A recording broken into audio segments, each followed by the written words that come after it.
How do you do it? Ang alin? Mapatawad. Una, wala namang kasalanan si Gladys. Ginawa ko to para sa sarili ko. Ako lang din naman ang mahihirapan kung hindi ako makapagpatawad, di ba? Bakit ako? Bakit ako hirap na hirap ako? Dahil for the past 20 years, dala-dala mo yung galit dyan sa puso mo.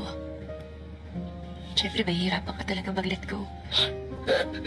Alam mo, kapag nawala yung galit mo, magkakaroon ng malaking puwang dyan sa puso mo at makahinga ka na maluwag.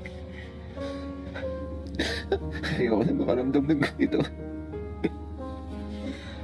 Alam ko, sino ba naman na may gusto? Walang proseso kasi lahat yan, Brandon.